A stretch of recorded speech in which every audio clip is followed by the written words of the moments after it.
Artista múltiplo, ele assinou o seu primeiro longa, A Ostra e o Vento, de Walter Lima Jr., em 1997, o que foi o seu primeiro passo para se tornar um dos maiores montadores da sua geração. Eu tenho o prazer de receber hoje aqui no estúdio do Revista, Sérgio Meckler. Sérgio, obrigado pela sua presença. Obrigado pelo convite, pela valorizada de maiores montadores, de artista múltiplo. Mas é verdade, eu não estou exagerando não, é verdade. Vem cá, eu queria começar sabendo como é que a montagem apareceu na sua vida, como é que você foi parar nessa profissão. Então, eu comecei de uma maneira bem pouco assim, normal, né? Bem diferente, acho que da maioria dos montadores. Quando eu tinha 17, 18 anos, entrei no curso de teatro do Asdrubal Trost-Tomboni e fiquei no grupo do Hamilton Vaz Pereira, que era o diretor. E nesse grupo a gente começou a fazer alguns espetáculos, começamos a fazer várias coisas, que foi dar no Circo Voador, e nesse grupo eu fiz uma amizade, comecei a trabalhar com o Fausto Fawcett e o Carlos Laufer, que depois a gente virou os Robôs Efêmeros. Eu não tocava muito, e era uma coisa bastante assim musical, mas eu gostava de imagens. E aí o Fausto contava umas histórias, as letras eram longas histórias, e a gente achou que a gente poderia fazer filminhos a partir daquelas histórias. Aí o que eu fazia? Eu pegava um VHS, ligava no VHS do meu pai, ia numa locadora, pegava vários filmes assim, que a gente gostava, e aí eu remontava esses filmes em função das histórias do Fausto.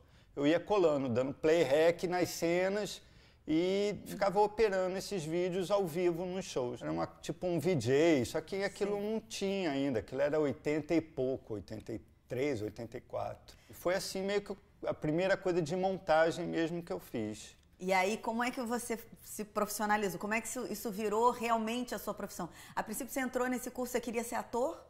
Eu não pensava em ser ator, mas eu quando vi o espetáculo do Asdrubal, eu queria ficar meio perto dessas pessoas. Essa é a minha onda. Junto com esse curso, eu entrei na faculdade de economia. Caramba! Então, eu sou economista. Você formou? Me formei em economia. Eu fiquei numa vida paralela, assim, por um tempo. E aí eu queria estar meio junto com eles. E eu gostava muito de teatro, gostava de cinema, eu via filme pra caramba, que é o que eu acho que é o mais importante para alguém que quer trabalhar com isso, é conhecer os filmes.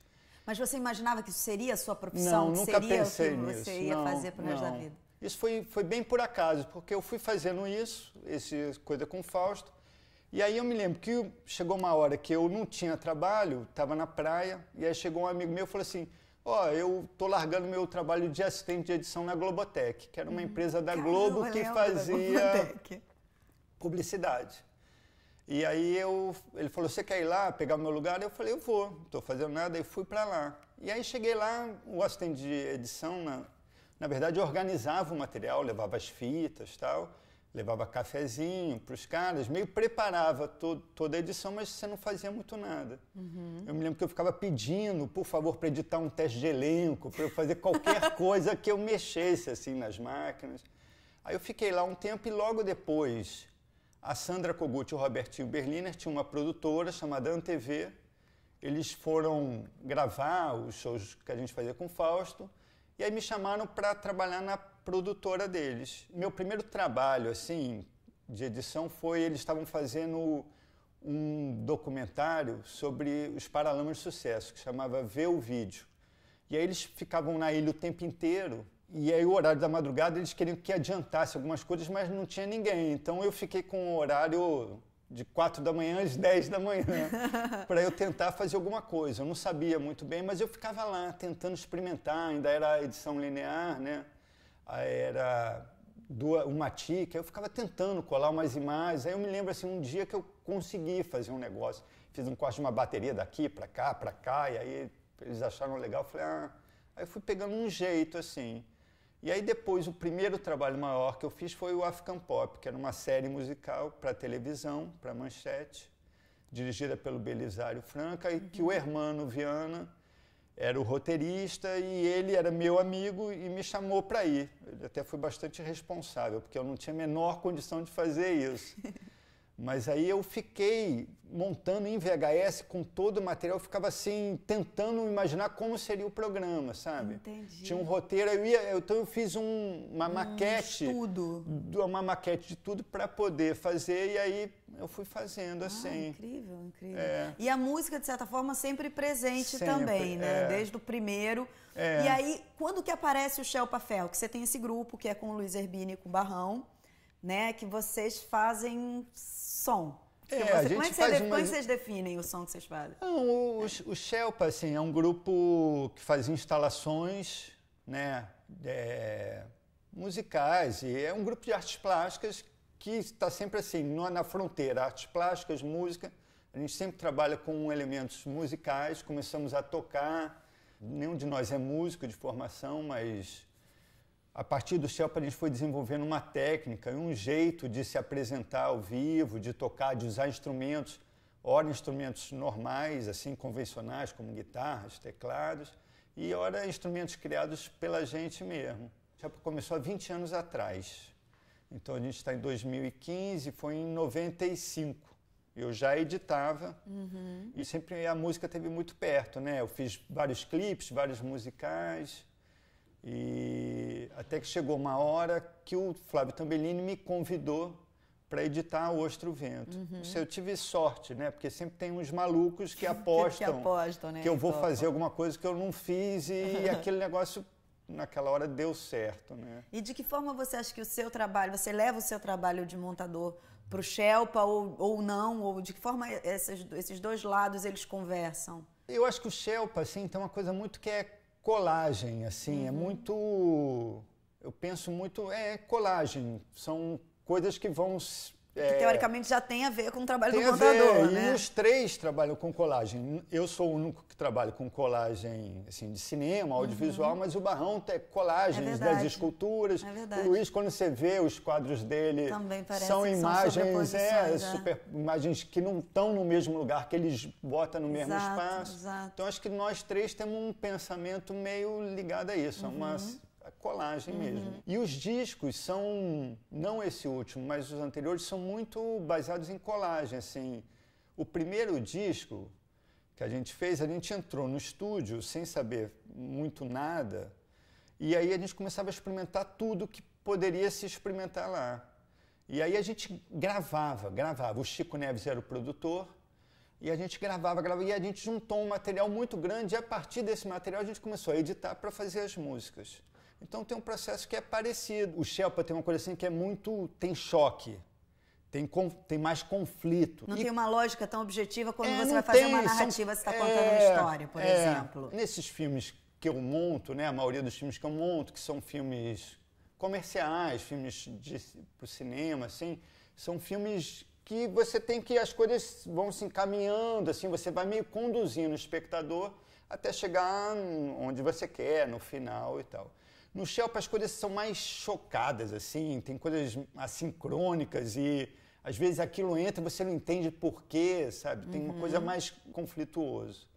E na montagem, no cinema é menos.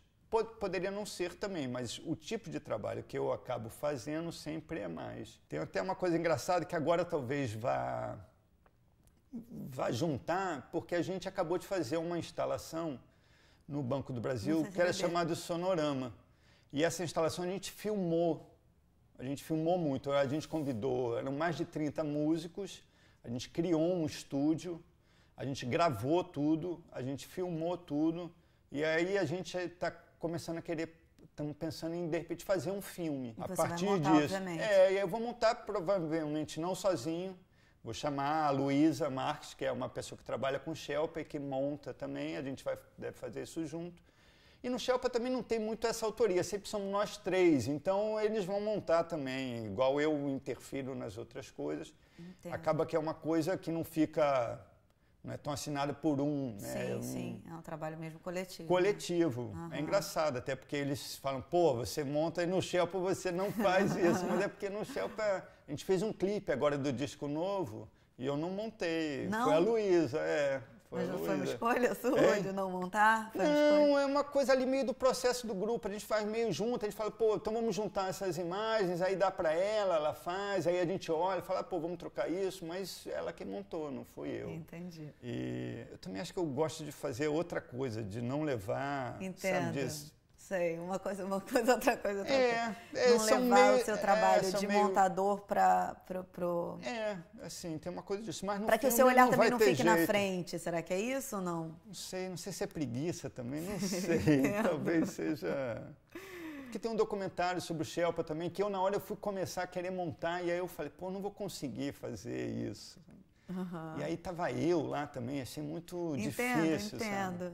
Porque aí você tem que estar de fora e tem que estar de dentro. Aí eu até entendi por que tem montador, porque eu não entendia muito bem por que me chamavam para fazer as coisas. Eu falei, pô, o cara filmou tudo, ele sabe o que ele quer. Aí eu entendi que precisa de uma outra pessoa que veja, porque às vezes o que o cara acha que ele filmou e que aquilo tá lá, não tá. Incrível. Muito legal. Aquilo não tá. Aí você de fora você fala, pô, mas isso não tá. Mas se eu pegar aquela outra coisa e botar, talvez isso apareça. Aí você começa a gente conta a história. Muito bom.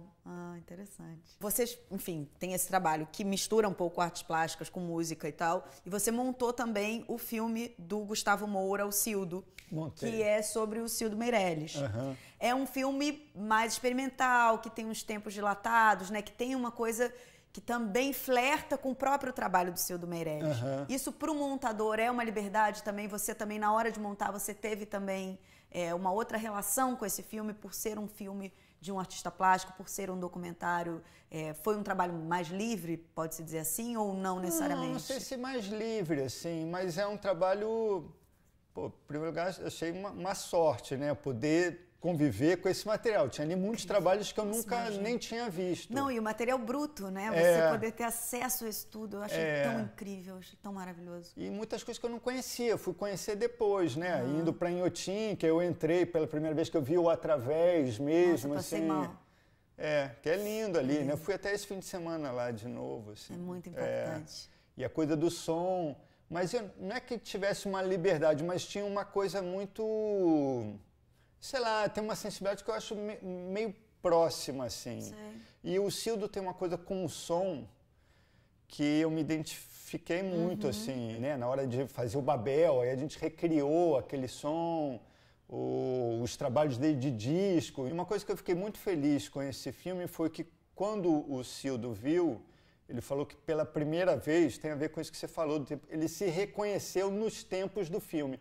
Ele achou que o filme tinha um ritmo parecido com o dele, assim. O melhor elogio possível, né? Eu fiquei feliz, assim. Claro. Aí o filme tinha vários blocos e eu e o Gustavo, a gente foi meio arrumando, assim. Eu gosto do filme também muito as passagens de um assunto para o outro, como uma coisa vai levando para outra. Eu acho que a gente... acertou várias vezes. Você já assim. tinha uma relação com o Gustavo Moura? Como já. Geralmente são suas relações com os diretores? Já. Na verdade, o Gustavo, ele foi meu assistente. Assim, ele chegou no Rio, ele era de São Paulo, e aí eu conheci ele, assim, amigos, e ele estava sem trabalho, falei, pô, ele mexia bem em computador, ele é um cara muito esperto, focado, assim.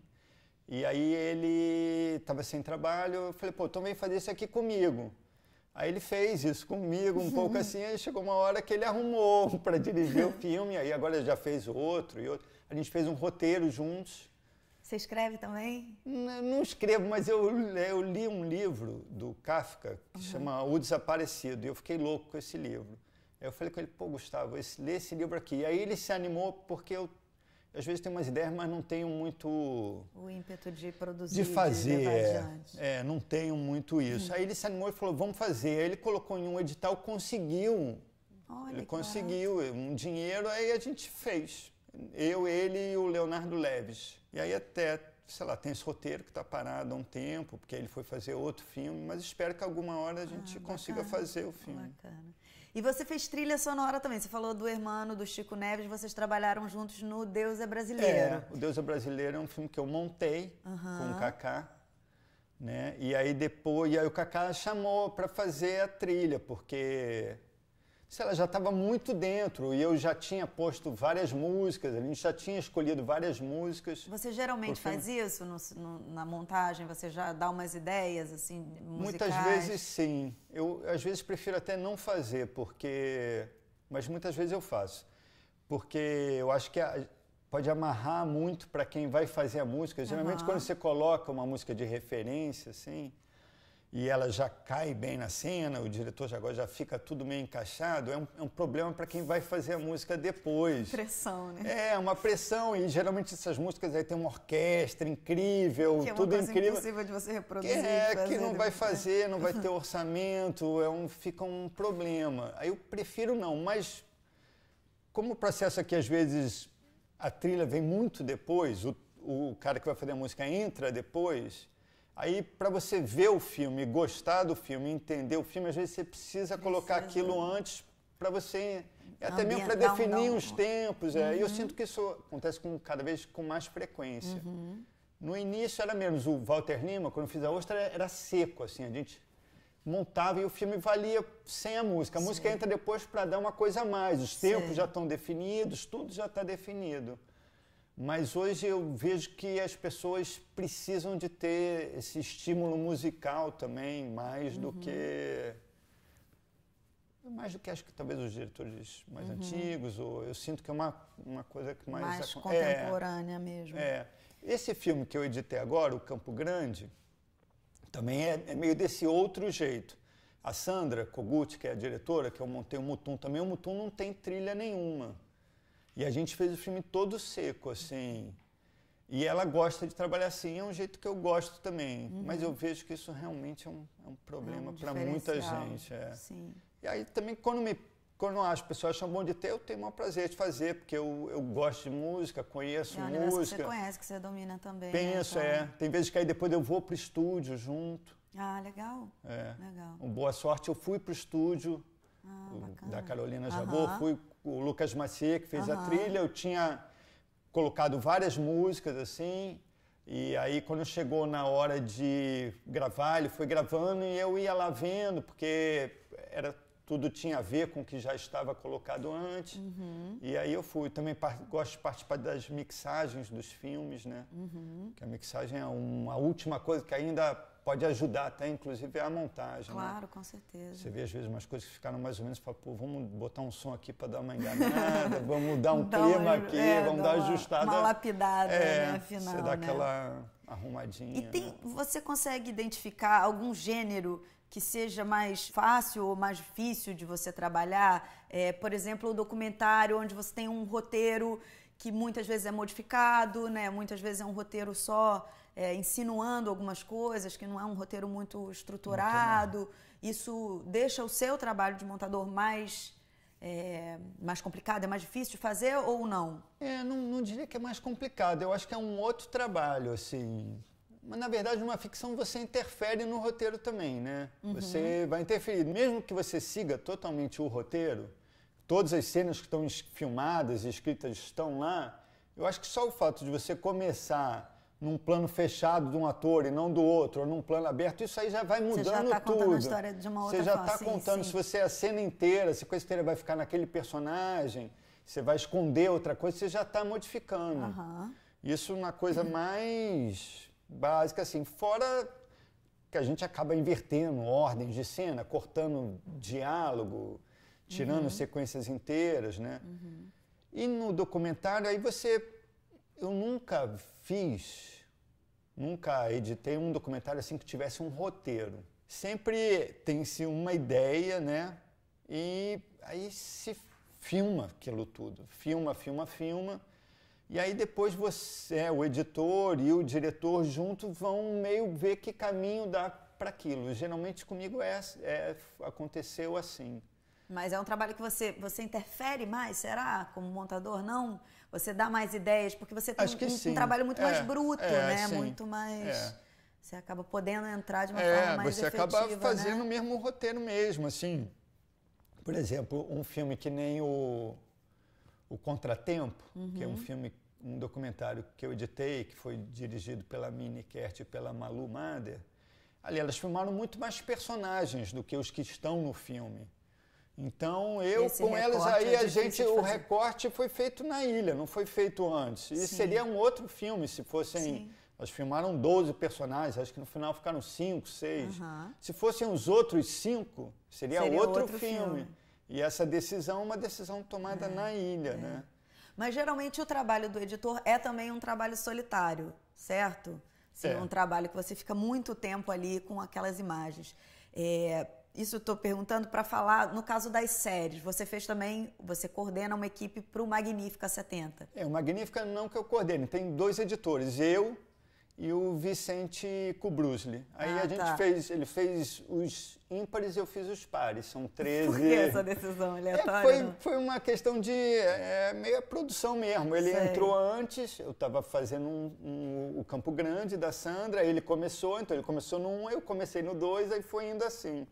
E você gosta de trabalhar junto também? Ou você prefere fazer sozinho? Não, eu gosto de trabalhar junto também. Gosto. Assim, já tem vários filmes que eu assino com outras pessoas.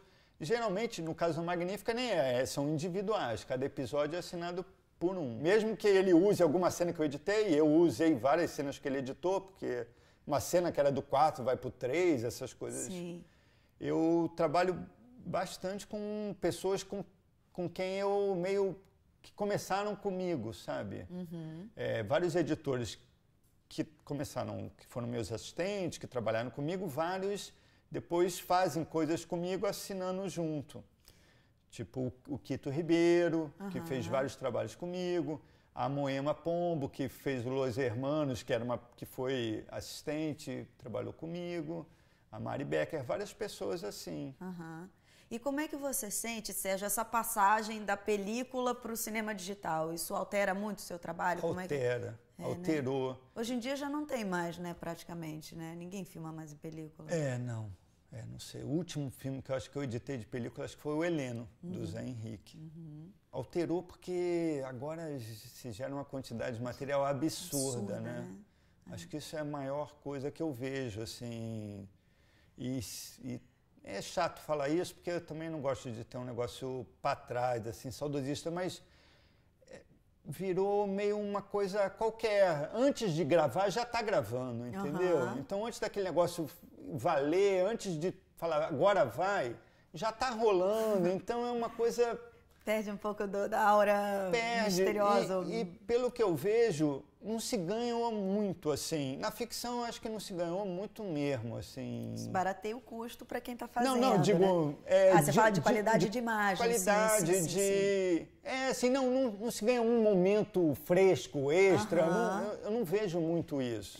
Porque tinha um cuidado para se fazer na hora exata, porque não podia dar errado, né? Tinha uma concentração, né? Entendo. Tem uma certa concentração no set, assim, uma coisa assim que eu vejo que dá uma dançada. Agora, para documentário faz mais sentido, mas também fica uma loucura, porque você vai ver coisas que tem milhões de horas e que ninguém consegue lidar com aquilo. Por onde começar, né? Porque, sei lá, você vai pegar um documentário que gravaram 300 horas, aí você começa a ver aquilo. Aí você vai reduzindo aquilo, né? Porque você tem que ir reduzindo, se aproximando do que seria o filme. Aí que você corte da primeira metade, você vai ficar com 150 horas. Depois você corta mais metade, 75 horas. Depois 30... É um negócio enlouquecedor. Tempo, né? Muito assim. trabalho. É um trabalho realmente gigantesco, muito... E vem cá, Sérgio, os seus próximos trabalhos, você fez esse filme da Sandra Kogut. Fiz o Campo Grande, que é um filme que ficou bem legal, assim. E eu já tinha editado com a Sandra, o Mutum. Aí nesse filme eu também fiz tipo uma supervisão musical. O filme não tem uma trilha composta, mas tem canções que entram e músicas diegéticas que eu escolhi com a Sandra. E também toda a parte de som a gente cuidou muito na ilha, assim. A gente fez muito. O filme é muito forte, assim, de ambientes, ruídos, e ele era uma preocupação que a Sandra tinha e que eu acho que ficou bem realizado, assim. Ele tem uma presença da cidade, porque o filme se passa na Zona Sul, né, ali em Leblon, e agora, na Zona Sul agora. Então, esse caos obra o tempo inteiro. Nossa. E em Campo Grande. E aí a presença da obra, da cidade sendo reconstruída é muito forte pelo som. Ela aparece também mais, mas o som é aquilo é presente o tempo inteiro, assim. Então foi um projeto bem legal assim de fazer. E aí eu vou editar a segunda temporada da Magnífica, essa série para HBO. E tem esse filme do Shelpa, que talvez role. Ai, que ótimo. Ótimo. Isso ia ser bem legal. Tá Mas certo. não sei, tá muito começo, assim. Ah, bacana. Boa sorte aí em tudo. Obrigada. Obrigado você. Pela sua presença. Bom, se vocês quiserem ver a entrevista na íntegra, entrem no site revistadocinemabrasileiro.com.br. Eu deixo vocês com mais um filme de micrometragem. Até mais.